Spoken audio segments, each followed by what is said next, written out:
ಇಂದು ಕೋಮರಾಮ್ ಭೀಮ್ ಗೋಂಡ ಕುರುಬ ಸಂಘದ ಮೂಲಕ ನಾವು ಪತ್ರಿಕಾಗೋಷ್ಠಿಯನ್ನ ಮಾಡಿ ತಾನೇ ಬಂದೆವು. ಈ ಕರ್ನಾಟಕ ರಾಜ್ಯ ಕಂಡ ಅಪರೂಪದ ರಾಜಕಾರಣಿ, ಹಿಂದುಳಿದ ವರ್ಗದ ಬಹುದೊಡ್ಡ ನಾಯಕ, ಕರ್ನಾಟಕದ ಮಾಸ್ ಲೀಡರ್ ಸನ್ಮಾನ್ಯ ಸಿದ್ದರಾಮಯ್ಯ ಸಾಹೇಬರು ಮುಖ್ಯಮಂತ್ರಿಯಾಗಿ ಒಳ್ಳೆ ಆಡಳಿತವನ್ನ ಕೊಟ್ಟಿದ್ದಾರೆ. ಕರ್ನಾಟಕ ರಾಜ್ಯದಲ್ಲಿ ವಿಶೇಷವಾಗಿ 2023 ಮತ್ತು 28 ತನಕ ಸನ್ಮಾನ್ಯ ಸಿದ್ದರಾಮಯ್ಯ ಸಾಹೇಬರು ರಾಜ್ಯದ ಮುಖ್ಯಮಂತ್ರಿ ಆಗಿರ್ತಾರೆ ಅನ್ನೋ ದೃಷ್ಟಿಯಿಂದ ಈ ರಾಜ್ಯದ ದಲಿತ, ಹಿಂದುಳಿದ, ಅಲ್ಪಸಂಖ್ಯಾತ ಜನರು ವೋಟ್ ಅನ್ನು ಕೊಟ್ಟಿದ್ದಾರೆ, ಮತದಾನವನ್ನು ಮಾಡಿದ್ದಾರೆ. ವಿಶೇಷವಾಗಿ ಹಾಲುಮತ ಸಮಾಜ, ಈ ದನಗಾರ ಸಮಾಜ, ಕುರುಬ ಸಮುದಾಯ ಅಂತ ಕರಿತೀವಿ, ಈ ಸಮುದಾಯ 80% ಬೆಂಬಲವನ್ನು ಕೊಟ್ಟಿದ್ದಾರೆ. ಆದರೆ ಇವತ್ತು ಅವರನ್ನ ಹೈಕಮಾಂಡ್ ಅಧಿಕಾರದಿಂದ ಕೆಳಗಿರಿಸತಕ್ಕಂಥದ್ದು ಅತ್ಯಂತ ನೋವಿನ ಸಂಗತಿ. ವಿಶೇಷವಾಗಿ ಕುರುಬ ಸಮುದಾಯ ಮುಂಬರುವ ದಿನದಲ್ಲಿ ಕಾಂಗ್ರೆಸ್ಗೆ ತಕ್ಕ ಪಾಠ ಕಲಿಸಬೇಕು ಅಂತ ಕಾಯ್ತಾ ಇದ್ದಾರೆ.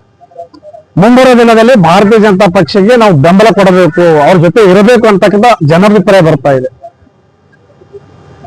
ರಾಜ್ಯದ ಮುಖ್ಯಮಂತ್ರಿ ವೀರೇಂದ್ರ ಪಾಟೀಲ್ ಅವರು ಇದ್ದಂತ ಸಂದರ್ಭದಲ್ಲಿ ಅಂದಿನ ಪ್ರಧಾನಿ ರಾಜೀವ್ ಗಾಂಧಿ ಅವರು ಅವರನ್ನ ಮುಖ್ಯಮಂತ್ರಿ ಸ್ಥಾನದಿಂದ ಯಾವ ರೀತಿ ಇಳಿಸಿದ್ರು, ಅದೇ ರೀತಿಯಾಗಿ ಕರ್ನಾಟಕದ ಡಿ ದೇವರಾಜ ಅಂತ ಖ್ಯಾತರಾಗಿರ್ತಕ್ಕಂಥ ಸನ್ಮಾನ್ಯ ಸಿದ್ದರಾಮಯ್ಯ ಸಾಹೇಬರನ್ನ ರಾಹುಲ್ ಗಾಂಧಿ ಅವರು, ಕಾಂಗ್ರೆಸ್ ಹೈಕಮಾಂಡ್ ಅವರನ್ನ ಕೆಳಗಿಳಿಸ್ತಕ್ಕಂಥದ್ದು ಈ ಹಿಂದುಳಿದ ವರ್ಗ, ದಲಿತ ವರ್ಗ, ವಿಶೇಷವಾಗಿ ಕುರುಬ ಸಮುದಾಯ ಅವರಿಗೆ ಪಾಠ ಕಲಿಸಬೇಕು ಅಂತಕ್ಕಂಥದ ನಿರೀಕ್ಷೆಗಳು ಕಾಯ್ತಾ ಇದ್ದಾರೆ, ಪಾಠವನ್ನ ಕಲಿಸ್ತಾರೆ.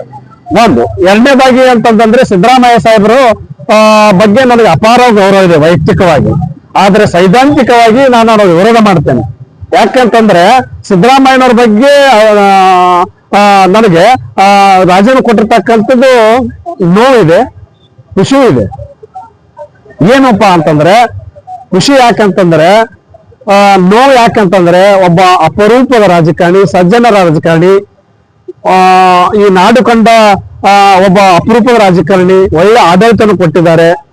ಅವರು ಈ ರಾಜ್ಯದ ಮುಖ್ಯಮಂತ್ರಿಯಾಗಿ ಮುಂದೆ ಇರಬೇಕು ಅಂತಕ್ಕಂಥದ್ದು ಜನರೆಲ್ಲ ಅವ್ರಿಗೆ ಕೊಂಡಾಡಿದ್ದಾರೆ, ವೈಯಕ್ತಿಕ ಇಷ್ಟಪಡ್ತಾರೆ, ಅವರ ಅಭಿಮಾನಿಗಳು ಬಹಳಷ್ಟು ಜನ ಇದ್ದಾರೆ. ಈ ಸಂಗತಿಯಿಂದ ನಮ್ಗೆ ಅವ್ರ ಬಗ್ಗೆ ಅಪಾರ ಅಭಿಮಾನ ಇದೆ. ಅವ್ರು ಮುಂದೆ ಇರಬೇಕಾಗಿತ್ತು ಅಂತಕ್ಕಂಥದ್ದು ಅವ್ರ ರಾಜ್ಯಕ್ಕೆ ಕೊಟ್ಟಿರ್ತಕ್ಕಂಥ ನೋವಿದೆ. ಇನ್ನು ಖುಷಿ ಯಾಕಪ್ಪ ಅಂತಂದ್ರೆ ಅವ್ರ ಆಡಳಿತ ಉದ್ದಕ್ಕೂ ಕೂಡ ಕೇವಲ ಮುಸ್ಲಿಮರನ್ನ ಓಲೈಕೆ ಮಾಡ್ತಕ್ಕಂಥ ರಾಜಕಾರಣ ಮಾಡ್ಕೊಂಡು ಬಂದಿದ್ದಾರೆ.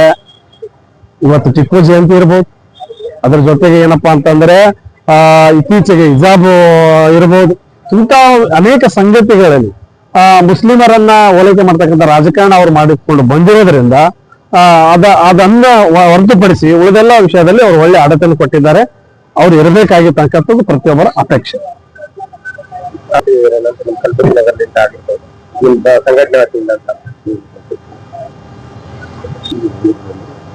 ಸರ್, ಕೋಮರಾಮ್ ಭೀಮ್ ಗೋಂಡ ಕುರುಬ ಸಂಘ ಕಲಬುರಗಿ, ಬೀದರ್ ಮತ್ತು ಯಾದಗಿರಿಯಲ್ಲಿ ಈ 3 ಜಿಲ್ಲೆಗಳಲ್ಲಿ ಅತ್ಯಂತ ಆಕ್ಟಿವ್ ಇರ್ತಕ್ಕಂಥ ಒಂದು ಆರ್ಗನೈಸೇಷನ್.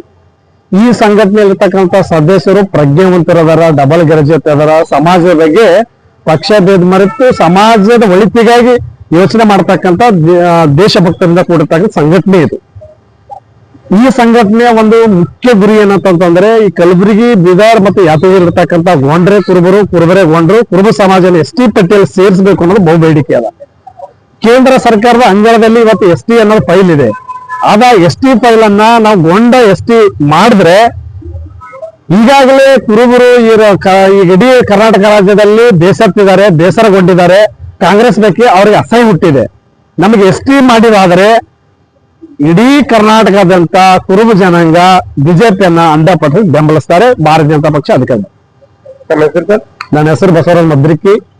ನಾನು ಬಿಜೆಪಿ ಮುಖಂಡ ಮತ್ತು ಕೋಮರಾಮ್ ಭೀಮ್ ಗೋಂಡ ಕುರುಬ ಸಂಘದ ಜಿಲ್ಲಾ ಅಧ್ಯಕ್ಷ.